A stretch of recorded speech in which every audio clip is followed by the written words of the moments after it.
What's up, Dragon Brood? So, for those of you who didn't see it, I put up another 1-minute tip video. If I remember, I'll try to link it up over there. And we just want to give people some different thoughts on building for standard post Omnath. And that's kind of where the idea came from for this build. Now that being said, I have no idea if this build's going to be accurate or good. We're going to try some things and see what happens because that's what experimenting is all about. But we are going to step into the field with a Gruul Aggro deck today, and we'll see how that works.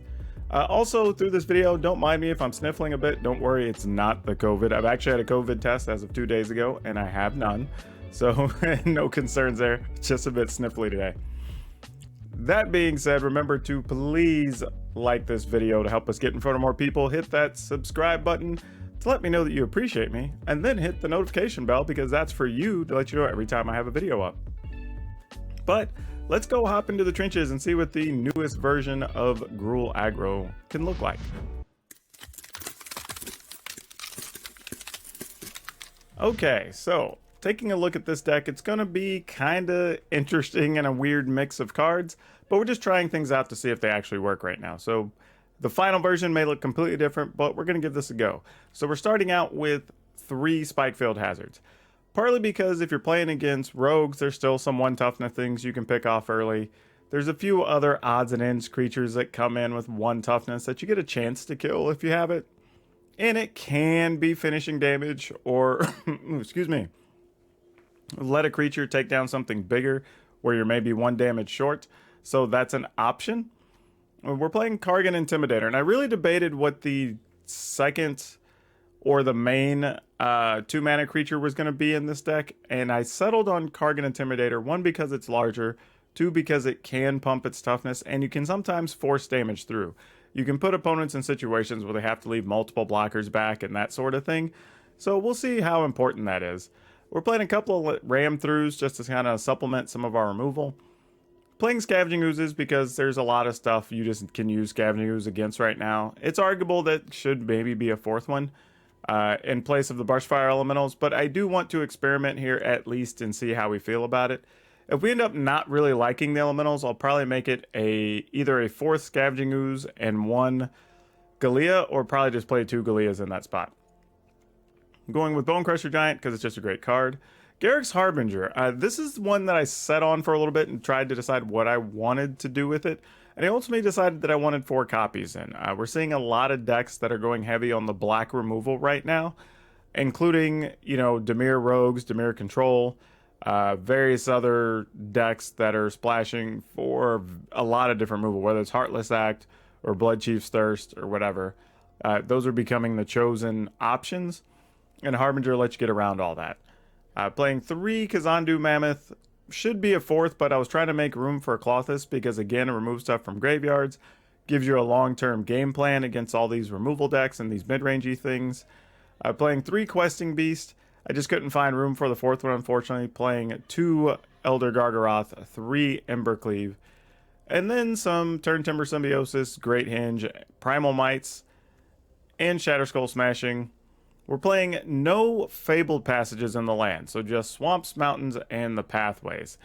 Mostly because we're set up in a way that we really need to be untapped on turn 3 regularly, and we can't really afford to have too many tapped lands since we already have 6 tapped options just from the modal double face cards. So we'll see, maybe that hurts us, maybe it doesn't, you know, maybe it's the wrong choice since we're playing a couple of elementals, but who knows. I did make kind of a makeshift sideboard. It's kind of weird, but it's there if you want to play best of 3.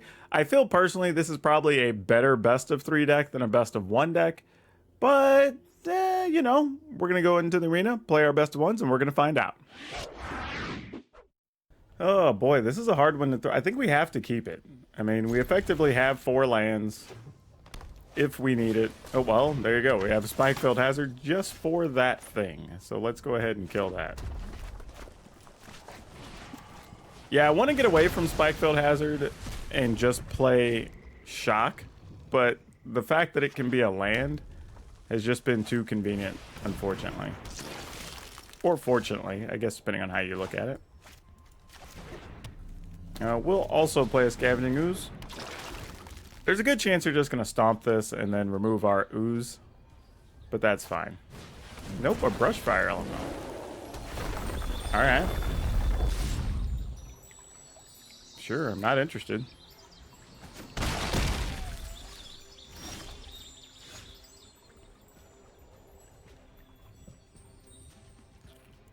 This is a heck of a choice here.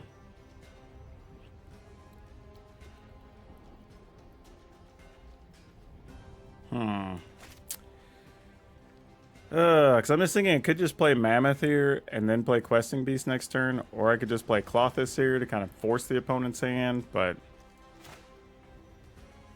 or I could just go another Scavenging Ooze, and then if the opponent tries to remove anything... Well, there's nothing to remove, really. So that's not really a play here. Oh, I forgot. I exiled that. I could have just blocked that guy last turn. Dang it. I would have loved to have done that, actually. Yeah, that's a mistake on my part. So we'll see. We'll see how this works. I'm going to go ahead and attack. Can't see a big reason not to there. I mean, we might get Ember Cleaved here. Nope. Second Brush Fire now. Okay, so that's a real problem. And if we take 6 here, that means we're going to be down to 6 on our turn whenever we play this Questing Beast. That's not cool. Well, now taking 10 hurts a lot more. Oh, they have a Primal Might too? Oh, that's such a good turn for them. Yeah, now we can't even play the Questing Beast. That's super unfortunate. I mean, though we do get the option to play this.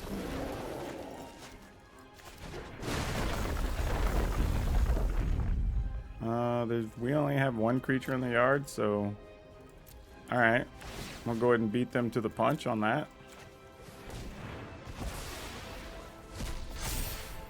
Alright, no attack. We'll see what happens. Oh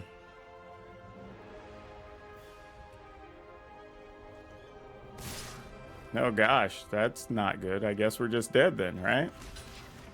So there's no other block that makes attack that makes sense. Oh, we can't block that way. Oh yeah, we're dead, I'm pretty certain. Yep, that's what I thought. GG's. Man, just insult to injury. We're already dead, opponent.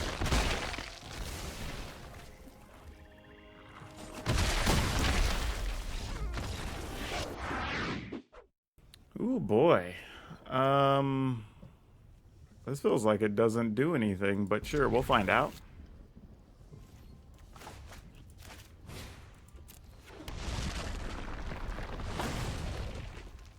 Alright, opponent, what you got for me? Yep, getting hit with a Fervent Champ.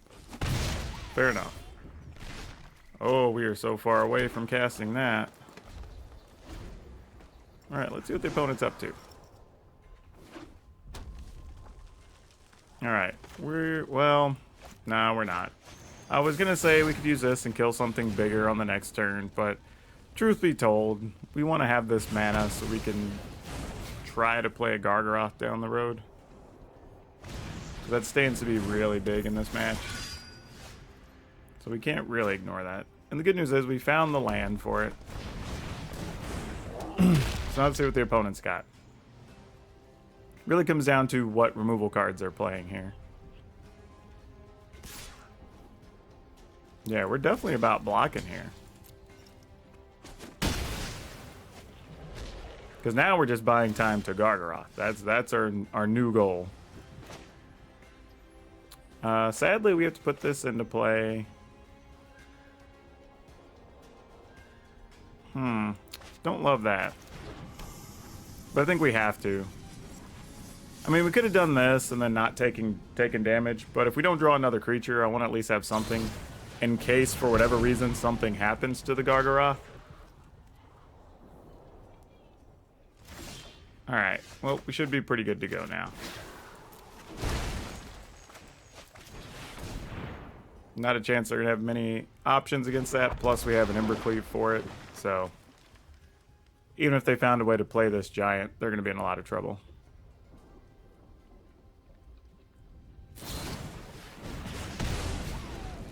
Because, I mean, we're at the point, we're not even looking to draw cards. I'm just going to be gaining life.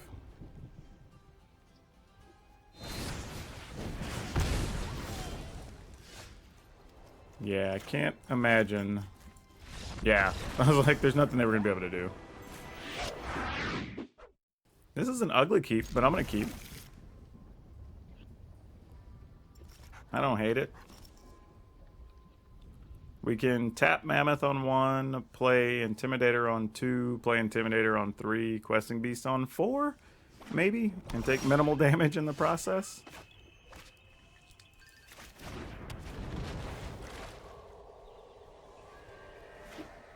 We'll see, though. Oh, well, if I'd known that was going to happen, I would have definitely played this first.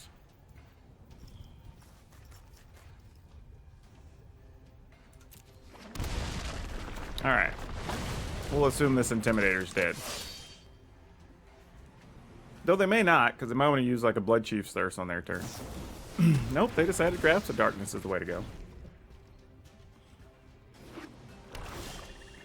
No, don't hate that.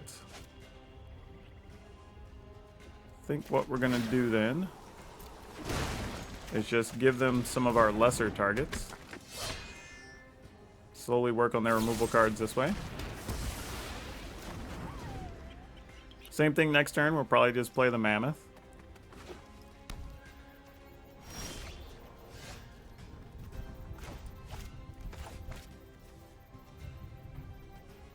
I mean, I guess just for functionality's sake, we'll do it this way.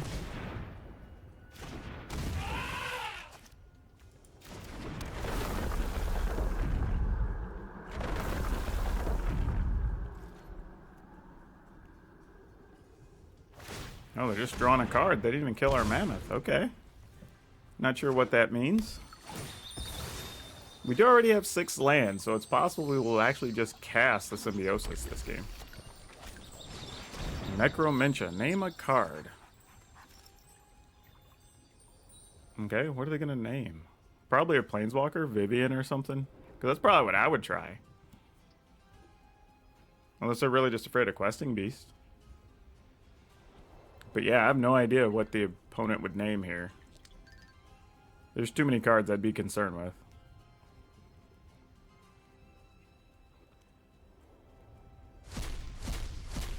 Oh, okay. They just got Embercleave.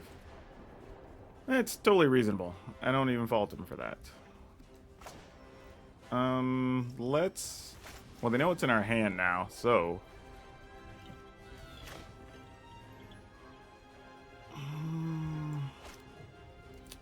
Let's wait on that, just in case something changes and we need to remove something next turn. Not sure what, but you never know. Gotta leave your options open, just in case. Alright, Questing Beast dead, fair enough. Get in there for 5.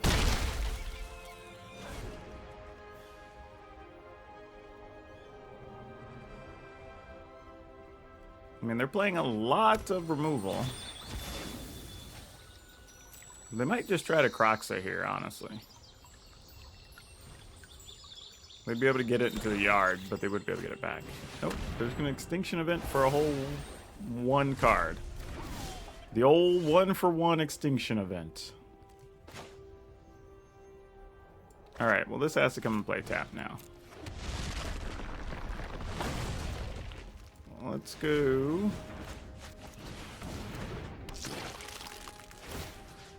opponent has no cards to remove. Let's remove one of these.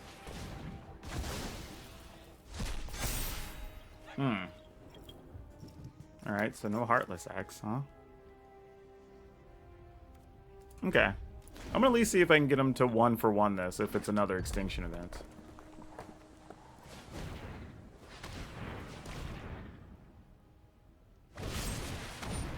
Ah, it's a Murderous Rider. Okay. We'll remove some stuff from their yard, just in case.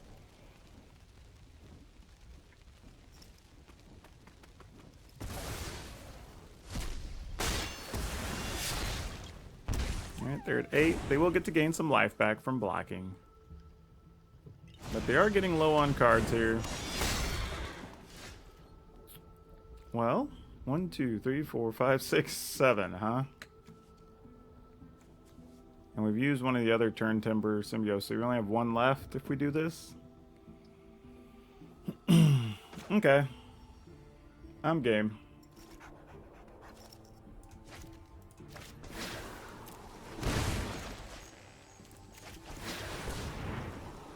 Ah, boy, really? Alright, well, I guess we gotta take Colossus, huh? I mean, we just kind of negate the Murderous Rider actions here, but that's about it. We're not really gaining anything, unfortunately. Wow, we had a lot of things we could have hit, too. Like a Questing Beast would have been nice there. A Gargaroth would have been nice. Well, alright, we get another shot at it.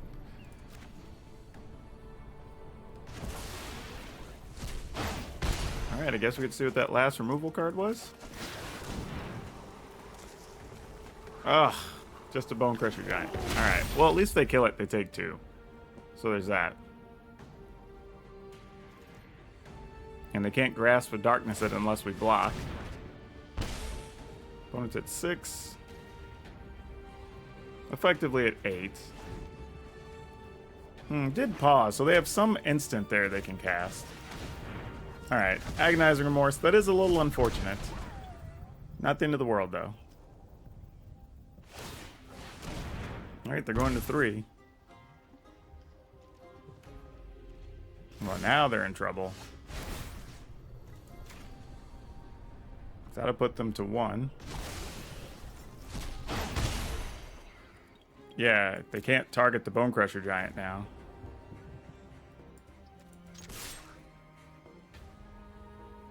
I mean, they could block, go to 3, then target the Bone Crusher with, like, a Grasp of Darkness, and go back to 1. But if that's their plan, so be it. I mean, Extinction Event's fine here, if they had it. Okay, Heartless Act, fair. Oh, Liliana. Yep. Do they have 6 cards? Oh, the Heartless Act was card 6. That is funny.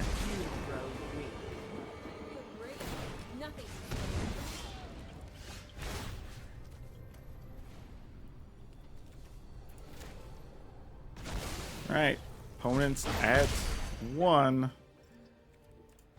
Alright, Colossus, you're going to get the job done.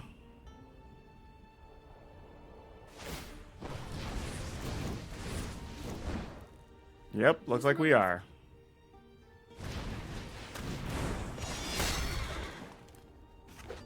I just have to not misclick here.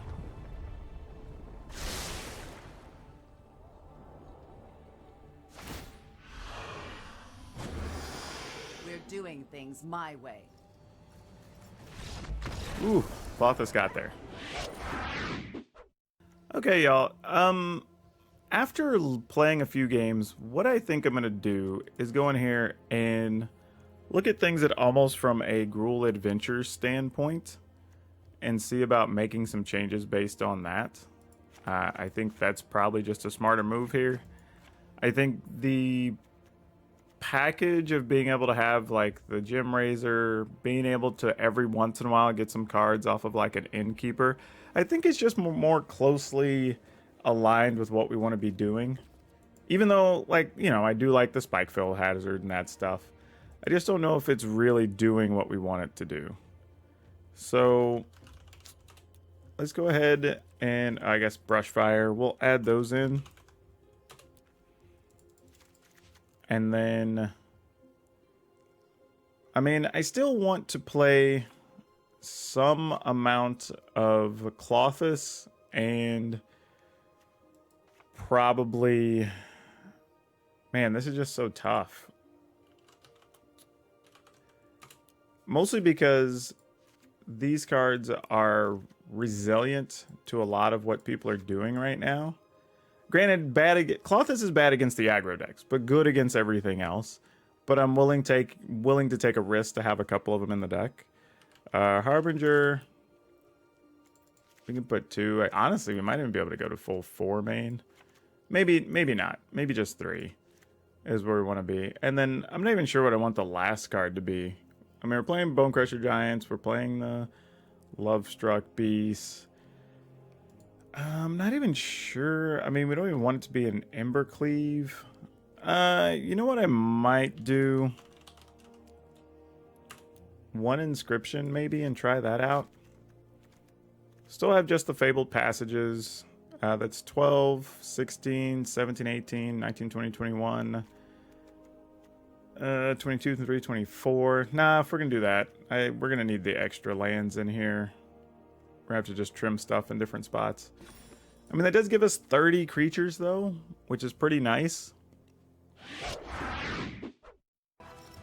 We're keeping this. Gonna get rid of this Embercleave because we have really no way to cast that in any real point here. Well, then the deck mocks me and is like, oh, you need some ways to cast things? Here's a red mana. Halfway there.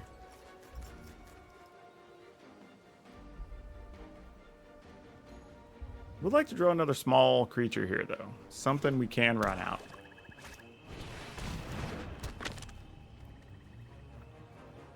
Alright, there's a couple of decks that like Yeoman 5 and some others have been playing that fit this kind of look. So there's no telling what this could be. But I'm going to do that and just leave Bone Crusher up just in case.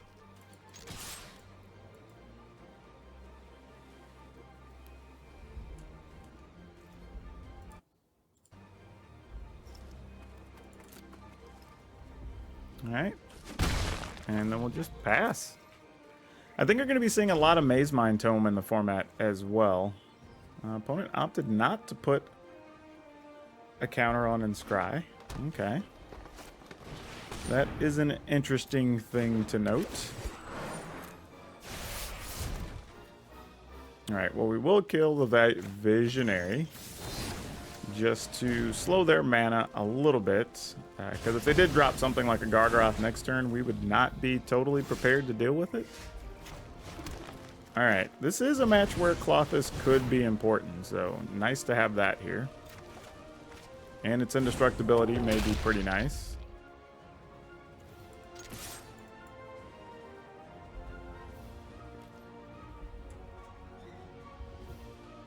And this time it looks like the opponent is going to use their Maze Mine Tome. They left it on top, so I'm assuming it's something to deal with our creatures. Probably an extinction event, if I were just guessing. Not if they're going to put a land into play tapped, though. That definitely changes the narrative a little bit. I don't necessarily want to play the Mammoth here. Just trying to think when's the best time we can stick this Klothys. So let's go with this.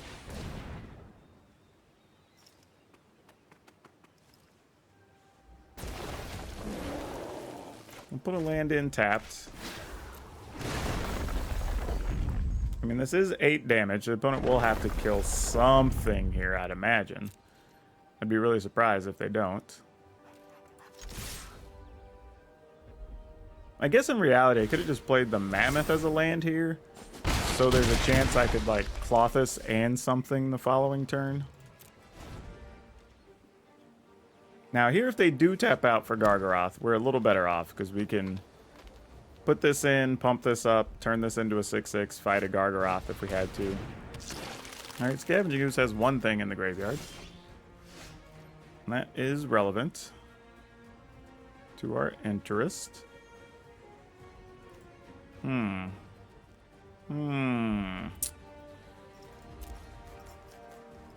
creature they can get. Alright, so here's what we're going to do. We're going to put this in tapped. Really wish I would have done this backwards, because having access to one more mana here is kind of important. So still just making sure. One creature. Alright. So, we can try to Primal Might for 1. Using this. So, if the opponent does actually do something, they'll take 2. Alright, sounds good.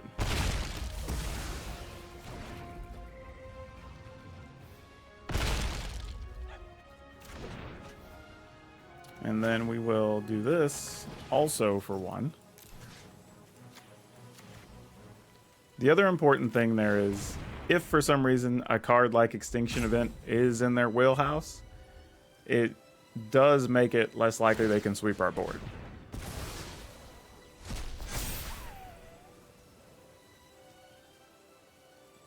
Now the problem is, though, something like Gargaroth does become significantly scarier. Would have been nice if one of these would have been a Harbinger and I did that. Would have been lots nicer.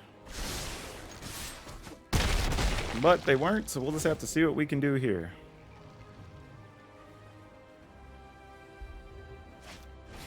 Cultivate, alright.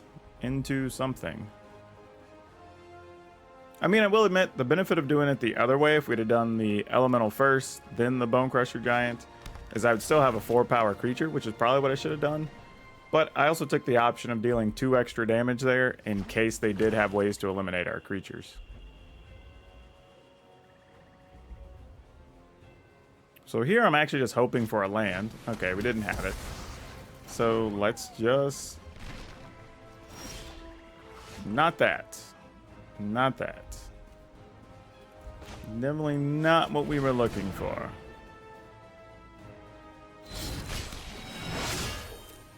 Yeah, not many ways for this deck to remove a Klothys, I wouldn't imagine. Outside of Ugin, maybe?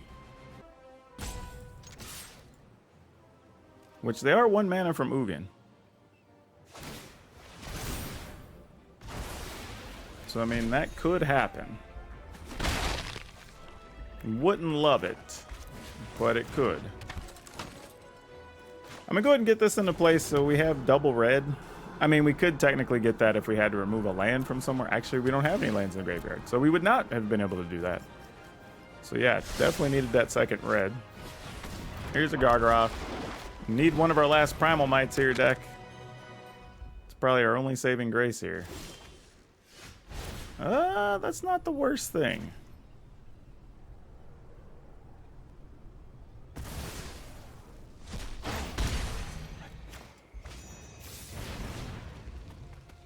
You might as well go for max value.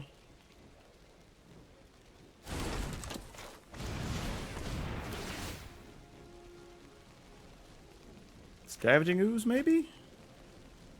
I honestly, I probably should have just played the Lovestruck Beast by itself earlier. Just in case. You know, that we would have had mana available in case we didn't draw one. So that was a little bit of a misstep.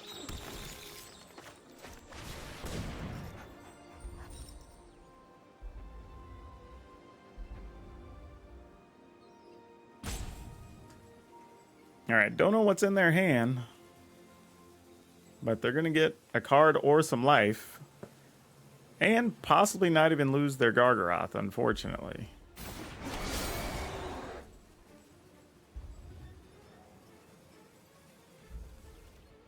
This has to be 7.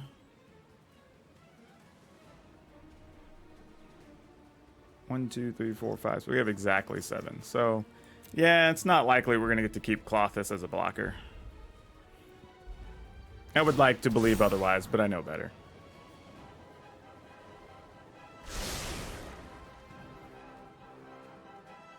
I think the game plan would likely come... And this is one of the few ways they can actually get rid of a Klothys, believe it or not. Is it becomes a creature and then they can use an exile type effect.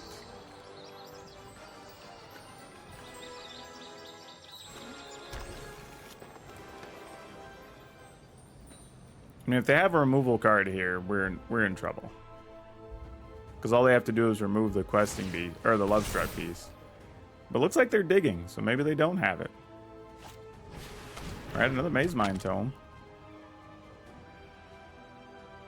I mean, if they spend the mana to draw again, then they're not just going to have any outs. Alright, so they're scrying. Alright, so we have a lot of cards we can win with now, deck. I mean, if the opponent blocks, it's effectively a removal card, right? Because I would throw the Lovestruck Beast and the Klothys in front of him.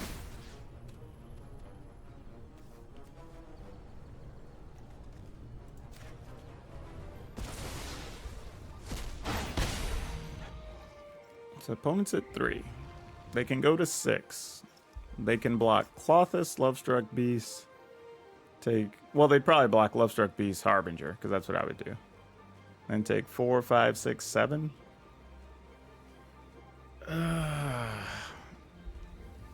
Or they could block and draw. And then if they get a kill card that's off the top, that's equally as bad. Because then they could potentially kill the Lovestruck Beast, then block Klothys, Harbinger, take... Well, no, they would still take 3, though.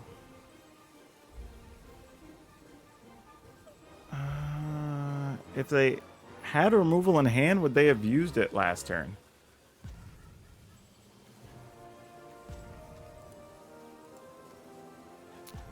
That's hard to figure out. Because I would have. And they would have gained the life off the Klothys. And then the best they...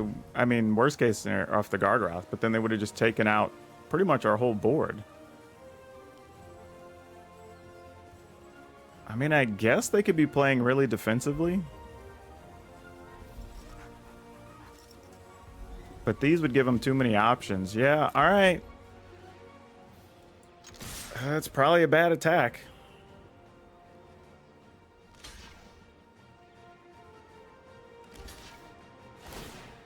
Oh, they didn't block the way I thought they were going to. Wow! They didn't have it after all that. Woo! Ooh. Ooh. Alright, this ends up being a little bit of a weird video because I kind of gave you 2 versions of Gruul, but I think I'm still just going to label the video as Gruul Aggro since the option is there. But yeah, this plays a little... Like, I don't hate the regular aggro version, but I don't think you're gaining enough over playing the adventure version, I guess. I think there is a way to play it. Maybe if you want to go with more creatures that have +1/+1 or whatever. I think in either regard, being able to play Klothys was pretty good in a couple of matches that turned out to do what we needed it to do. So that's something to keep track of. Obviously, there's some core cards like Primal Mites, Bonecrusher Giants. Like, that's going to make up the bulk of the deck each time. I think there's still room for experimentation, so I'll probably come back to this in a couple of days after I've had more time to think on it. But if you're looking for some Gruul options, there are still things out there, so wouldn't turn my nose up at it too quick. I do think we're in a world, though, where you really have to consider playing main deck Harbingers, because that's a thing, and there's enough mono green that you definitely want to have the Occam Adversaries in your sideboard. And like I said, I think this probably plays better as a best of 3 deck, maybe, because your sideboard options feel really good, but kind of up to you. Make the adjustments you need to for best of 1, I guess. Remember, if you haven't, please like this video, hit the subscribe button, hit that notification bell, and help me out and help yourself out.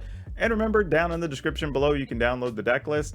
You can also get links to my Discord, to my Twitter account. You can follow us over on Twitch if you want to catch me streaming, or if you want to support me and get a little something for yourself, check out our merchandise.